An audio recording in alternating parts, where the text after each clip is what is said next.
Okay, so now we're going to start talking about simulations. So, the imitation of chance behavior based on a model that accurately reflects the situation is called a simulation. So we've done it twice we've done it once so far. We did a distracted driver activity. That was a simulation. We actually simulated a simulation.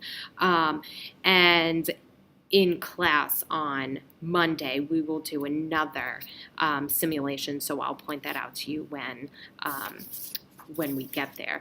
So these simulations, or the distracted driver simulation, it involved chance a chance device, which was the cards. Okay.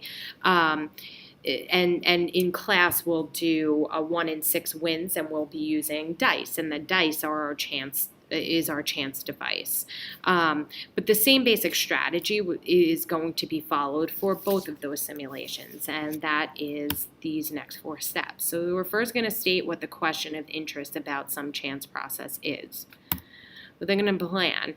So we're going to describe how to use a chance device to imitate one repetition of the process. So we used different cards to represent the drivers who stopped at a rest stop, and I think it was like numbered cards that represented those who I think it was face cards that didn't stop, and the number cards did stop. Explain clearly how to identify the outcomes of the chance process and what the variable to measure. We're then going to perform many repetitions of the simulation. So if you remember any kind of time that we do any activity in our class, I usually make you guys repeat it twice because we want to look at many repetitions. We don't just want to look at 20 that are done once in our class.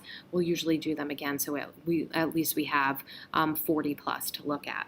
And then we'll finally make our conclusion. We'll use the results of our simulation to answer the question of interest that we first stated. So we often use physical devices, random numbers, and technology to perform simulations. So physical devices are often dice and cards and note cards. So now let's take a look at an example of a simulation. Okay, so at a local high school, 95 students have permission to park on campus. Each month, the student council holds a golden ticket parking lottery at a school assembly. The 2 lucky winners are given reserved parking spots next to the school's main entrance. Last month, the winning tickets were drawn by a student council member from the AP Statistics class. When both golden tickets went to members of that same class, some people thought that the lottery was rigged. There are 28 students in the AP Statistics class, all of whom are eligible to park on campus. Design and carry out a simulation to decide whether it's plausible that the lottery was carried out fairly.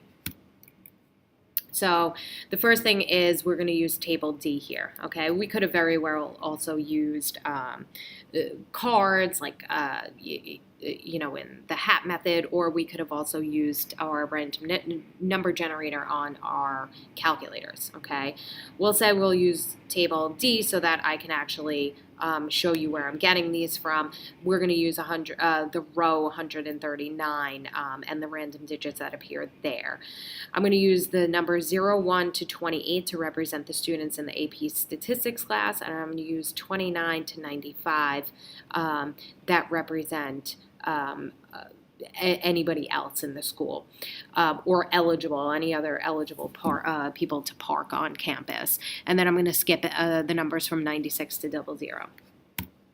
Okay, so in the first set of numbers in table D on row 139, okay, I end up that it doesn't happen for the first 1, 2, 3, 4, 5, 6, 7, 8, 9 times, okay?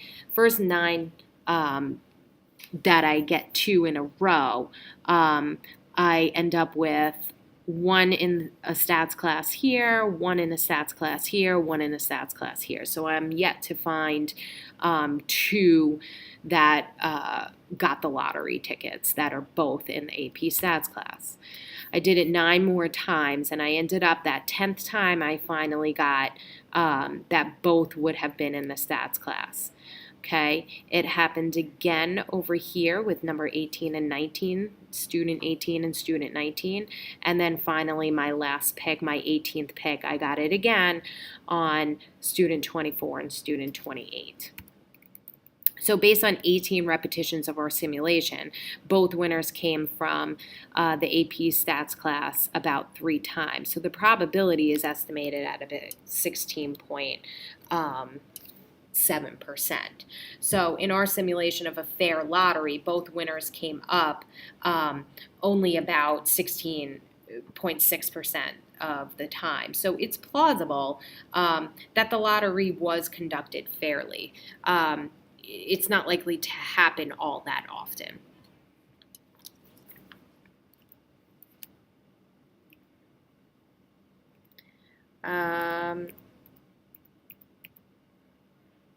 Okay, that's it with video 2.